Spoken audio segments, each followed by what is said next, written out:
So in the last session, पिछली class में we started with electrical drives. I introduced to you what is an electrical drive, a basic form of an electrical drive and a modern electrical drive. We'll continue with electrical drives with introductory part. Today we'll see why we require an electrical drive. We'll discuss the advantage of using an electrical drive. We'll see the components that are used in an electrical drive and the applications of electrical drives. So why we require an electrical drive and the advantage of using electrical drives, the components and the applications.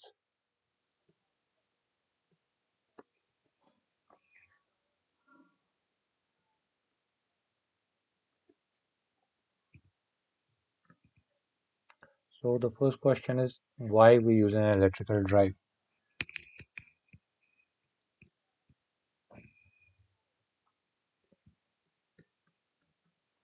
"45% of the total electrical energy generated worldwide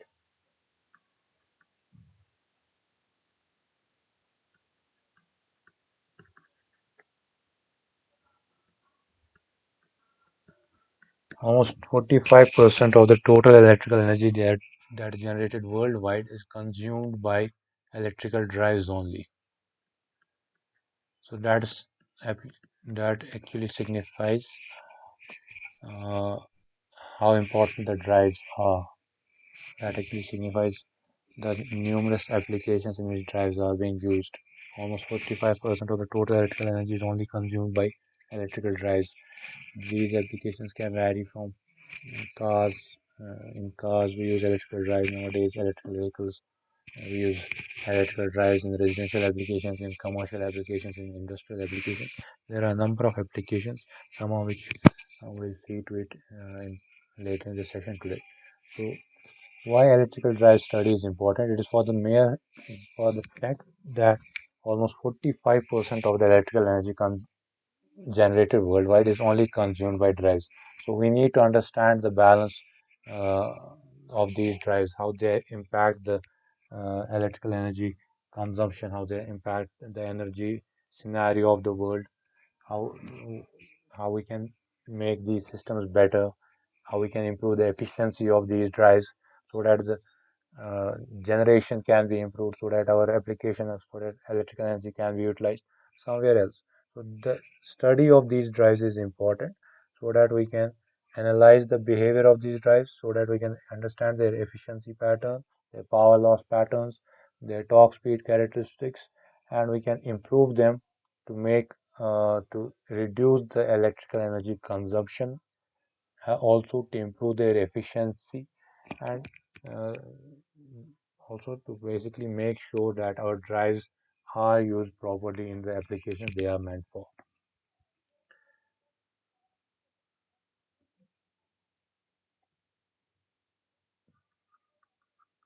Now, what will be the advantage of these drives? Now, when we are talking about drives, we will not be talking about the electrical drive that a basic form of electrical drive. We'll be talking about the modern electrical drives, in which a power electronic circuit and a control circuitry is used to improve its characteristics, its behavior. So the advantage offered by such modern electrical drives by variable frequency drives, there are numerous advantages of these drives. Uh, Firstly, we can say that the range of torque, speed, and power is increased. Using the electrical drive, using a modern electrical drive, we are able to control the speed of any motor in a varied range. We can say, for example, its rating is 1500 rpm. Anywhere in between minus 1500 rpm to 1500 rpm, we can control the speed of this motor drive. We can control the power output, power input to this motor drive. We can improve the efficiency. The power losses can be reduced by properly utilizing the power fed to the drive. We can also improve the torque profile of these drives using the modern electrical drives. So how the torque speed characteristics, how the power is improved, all these things will be seen in detail as we move towards DC drives and AC drives. So there's a wide varied range of torque, speed, and power control offered by electrical drives.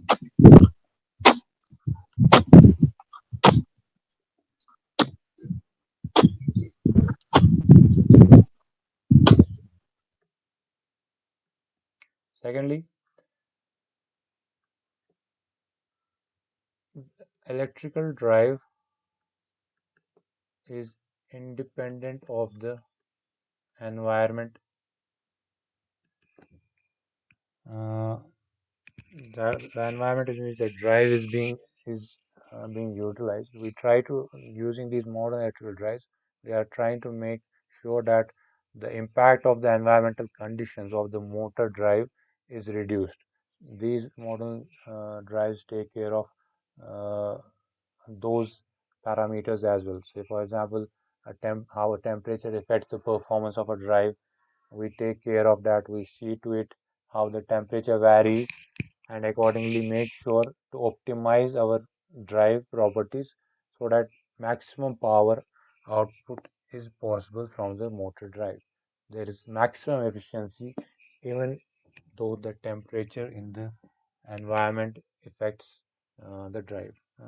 For example, we look at a motor, any motor we take, as the motor continuously runs for a longer duration of time, the temperature increases. That temperature increase will actually make uh, the resistance the resistance of the motor, the armature resistance of the motor will increase as the temperature in the motor increases. For a positive temperature coefficient, we know that resistance increases with increase in temperature. So resistance of if the resistance of the armature winding increases, that actually means the copper losses in the motor will also increase.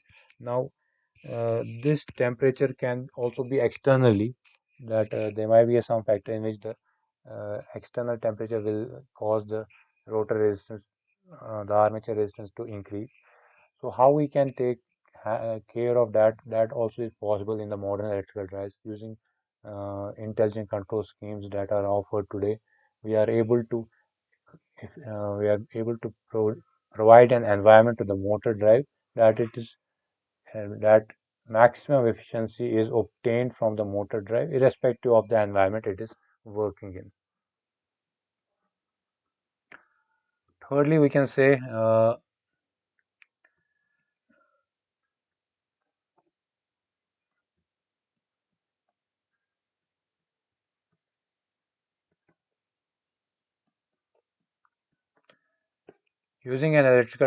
using a modern electrical drive, it is possible to operate our motor, a DC motor, an AC motor, in all the four quadrants. How we do this? Again, this will be seen, but it's possible to use the motor in all the four quadrants. That is the forward motoring mode, the reverse motoring mode, the forward generating mode, as well as the reverse regenerating mode. So using the power electronic circuitry and the control algorithms, we are able to control we are able to operate the motor in all the four quadrants easily. Now, with the classical drive scheme, this was not possible. There need to be some mechanism. We had to manually shift to a different quadrant operation. But using a power electronic circuitry and using the modern control algorithms, we are able to operate a machine, a motor drive in all the four quadrants very easily. Fourthly,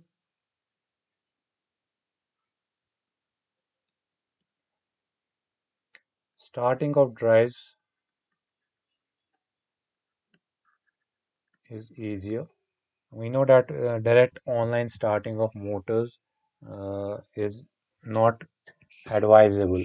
So we do not actually apply 250 volts or 230 volts directly to a DC series motor or to an induction motor.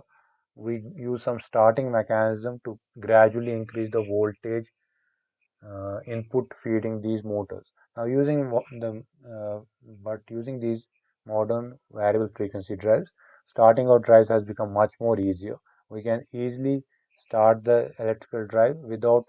Uh, we can go for direct online starting without taking, uh, while making sure that the electrical current, the armature current, does not exceed the ratings of the motor.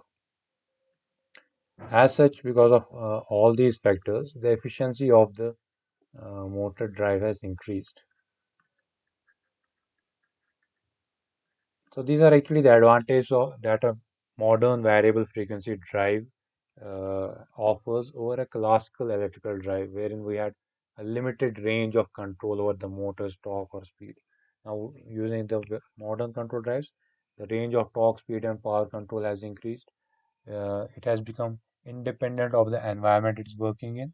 We are able to look into the environmental factors as well. It's easily possible to go for four coordinate operation of the drive using a variable frequency drive.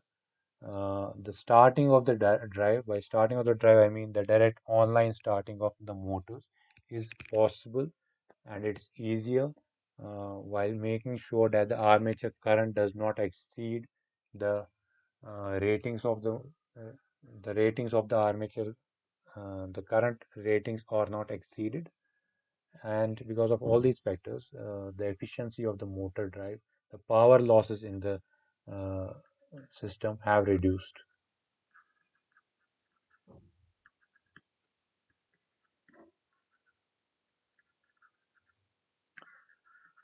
The copper losses primarily, the copper losses, the uh, windage losses, these kind of losses have reduced.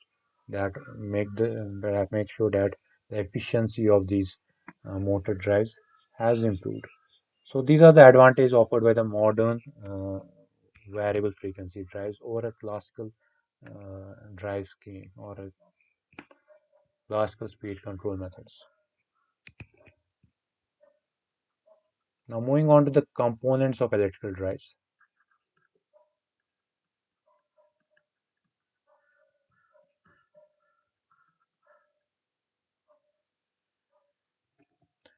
This is a configuration of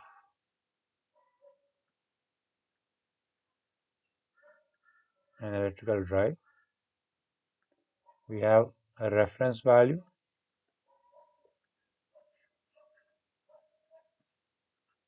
we have a controller,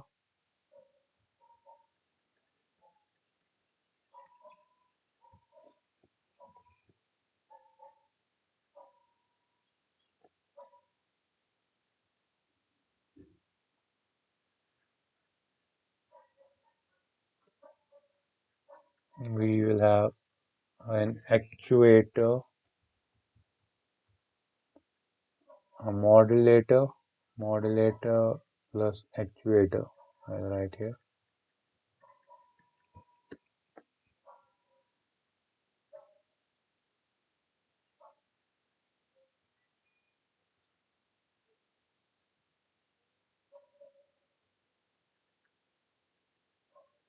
A power electronic converter,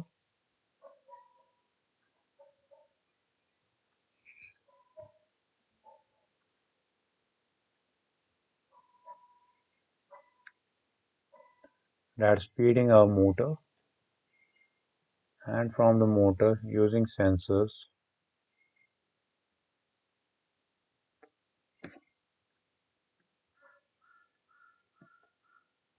we can measure the value. Now if you are talking about speed control, we are actually measuring the values of speed, we are measuring the rotor speed, we are comparing it with a reference value. The controller will actually determine the duty ratio or the gating pulse pattern. The modulator will actually determine the pulse patterns that will feed the power electronic converter. The power electronic converter will also be requiring a source. Now we have not discussed whether our drive is an AC drive or a DC drive here. So accordingly, we can have a DC voltage source and AC voltage source. The power electronic converter can vary. The motor can be a DC motor or an AC motor. So what are the components that we can see from this configuration are We have the motor itself, firstly. Now, this motor can either be an AC motor, and when we talk about AC motors, the commonly used ones that we uh, have widely adopted in industries, in various commercial applications. They involve the induction motors, they involve the permanent magnet synchronous motors. We have uh, BLDC motors. Fine, a BLDC motor is an AC motor. Or we may have DC motors.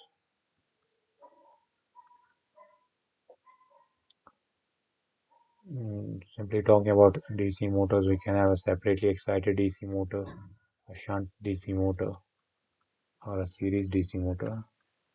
So all those different types of DC motors we can use. So a motor is it's the basic component of whose we are actually dealing with the speed control of the motor. We are dealing with the current control of the motor, the flux control of the motor. So the primary component of an electrical drive is the motor itself. Now this can be an AC motor or a DC motor. Now if it's an AC motor, the drive will be referred to as an AC drive. If it is a DC motor, the drive will be referred to as a DC drive. Now, mostly we use AC motors such as induction motors, PMSM motors, BLDC motors. These are the um, widely adopted types of uh, motor schemes. So, secondly, the another primary component in this is a power electronic circuitry.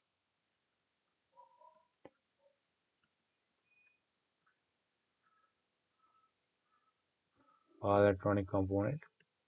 Now, this will actually represent the power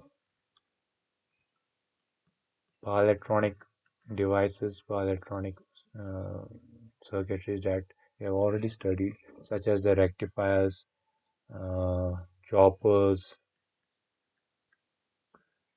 Now, again, rectifiers, it can be a single phase rectifier, it can be a three-phase rectifier. You have choppers, you can have a buck converter, you can have a boost converter, you can have a buck boost converter, you can have a push pull converter, flyback converter. You can have different types of choppers also.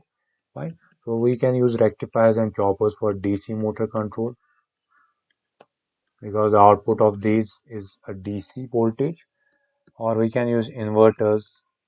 Again, it can be a single phase inverter or a three phase inverter, or we can use cycloconverters for control of AC motors. So the power electronic device here, they can be either rectifiers or choppers for DC motor control. They can be inverters or cycloconverters for AC motor control.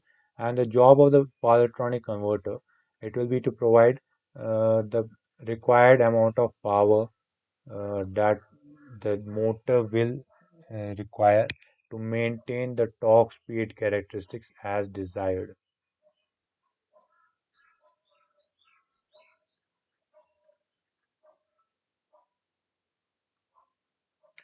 So based upon our reference input, we'll have a desired torque speed characteristics, a desired power profile.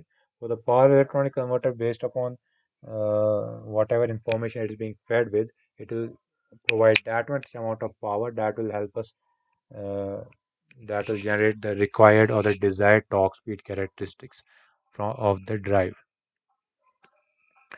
Third important component can be a modulator. So modulators actually provide the pulses. A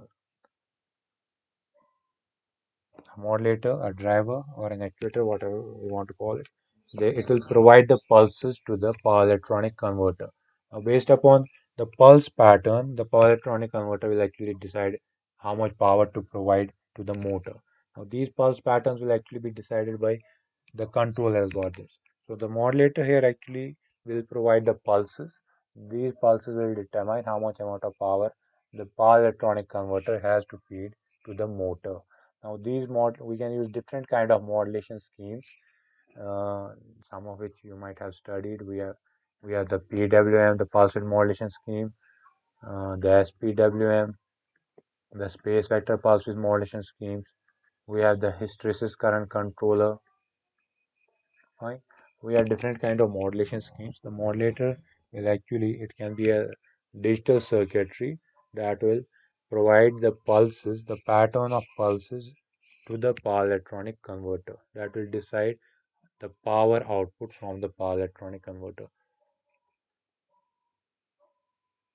Now, as per whatever design we are using, we can design for a pulse width modulation scheme, we can design for an SPWM scheme, for an space vector pulse width modulation scheme, for a hysteresis current control. All of this will be discussed in details as we move towards a specific type of drive.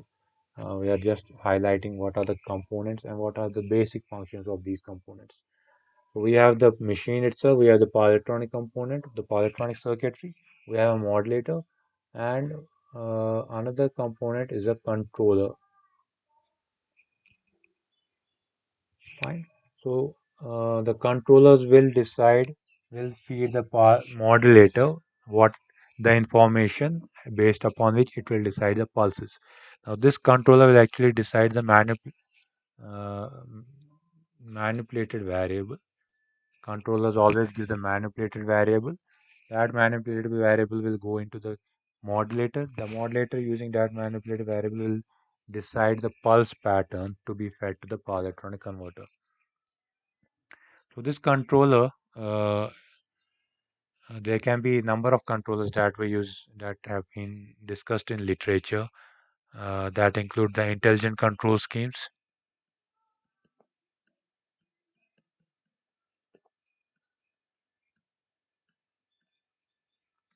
the fuzzy logic controllers, the neural network controllers, or the PI controllers. We have model predictive controllers. We have the sliding mode controllers. Extra. There are a number of control schemes that have been discussed in literature, and their application has been seen in electrical drives. These involve the fuzzy logic, the neural networks, the PI controllers, the model predictive controllers, the sliding mode controllers, and so on. And one more important component in this electrical drive scheme is the sensor. Now, the sensor will actually sense the measured voltage so that it can be compared with a reference voltage. Now, depending upon what we are sensing, if we are sensing speed, we can use tacho generators. If we are sensing current, we can use Hall effect sensors, we can use voltage sensors. So we can use position encoders for sensing position. Fine.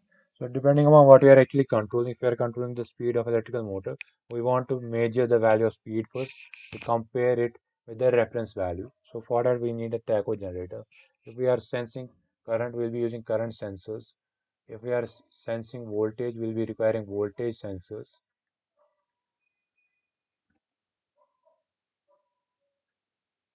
If we are sensing position, we can use position encoders.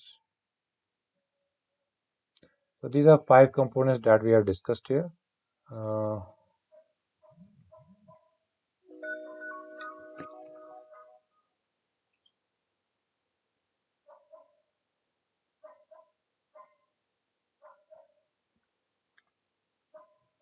we have discussed the motor. It's actually the primary system of whose we have to control the speed, the current, or voltage, the flux, anything. We have the power electronic converter. What happens here in this configuration, if we look at the sensor, actually senses the say for example we are controlling the speed, it senses the speed, it gives us a measured value of speed. We compare it with the reference value of speed. An error is generated. The controllers work on this error signal, and accordingly they give the information that's known as actually a manipulated variable. The output of a control is known as a manipulated variable. That information will be sensed by the modulator, and according to that modulator, it will generate a pulse pattern to the power electronic converters. Now, based upon the pulse pattern, the power electronic converter will send the necessary amount of power that the motor will require. Now, there is also another component that is the source here. Now, it can either be an AC source or a DC source, depending upon what type of power electronic device we are using. Fine. We are sensing the speed of the motor using a sensor. We are comparing with the reference value and error is generated. The controller, based upon the error, will provide the necessary information to the modulator.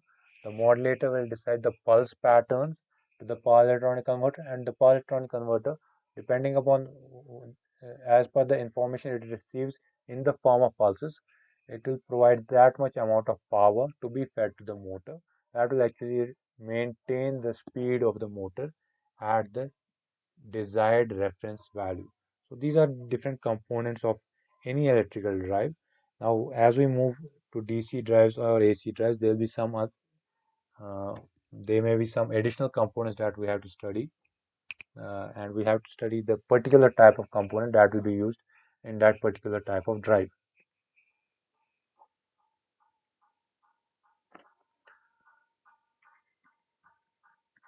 And lastly, we'll be discussing just pointing out the different types of applications in which in which these drives are used. Uh, we have the electrical vehicles. Right? We are finding an increased use of these drive systems in electrical vehicles. They have a number of uh, the electrical drives have a number of industrial uses in textile mills, in rolling machines.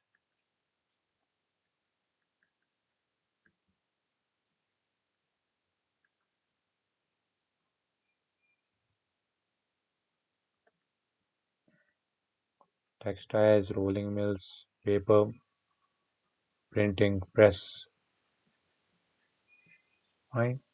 Uh, they can be used in fans. They can be used in pumps. They can be used uh, in robotic applications. They can be used in washing machines. These are some examples I'm just highlighting. So we have an idea how uh, things are improving day by day. If we talk about just a washing machine, uh, you might have seen uh, a basic form of a washing machine जिसमें खाली हम कपड़े धोते रहते थे. Now today we have intelligent washing machines wherein they sense all the different parameters. Uh, they sense the level of water, they sense the level of dirt, they sense uh, what type of action needs to be provided. So these uh, intelligence that we are actually feeding into the system has actually resulted in better efficiency of the drive,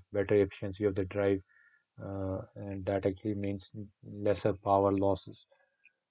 In robotic application, drives are finding numerous uses in electrical vehicles. The use of electrical vehicles is increasing day by day. In almost all industrial applications, the drive systems are used, be it textile mills, paper printing presses, uh, in rolling mills, in transportation systems. We have some uh, residential applications like in fans, in pumps, extra. Again, nowadays we are seeing intelligent fans now being developed, uh, how it senses all the environmental factors taken into consideration. It will accordingly the rotation, accordingly the torque speed profile of the fan, of the motor system within the fan will be decided. Um, आप ये different types of इनके ads आते रहते हैं variant fans के inverter fans that fan this fan so all these things are improving day by day. Intelligence is being incorporated into these systems that are actually making the system better. The efficiency is becoming better. That are and these systems are having lesser power losses and better efficiency.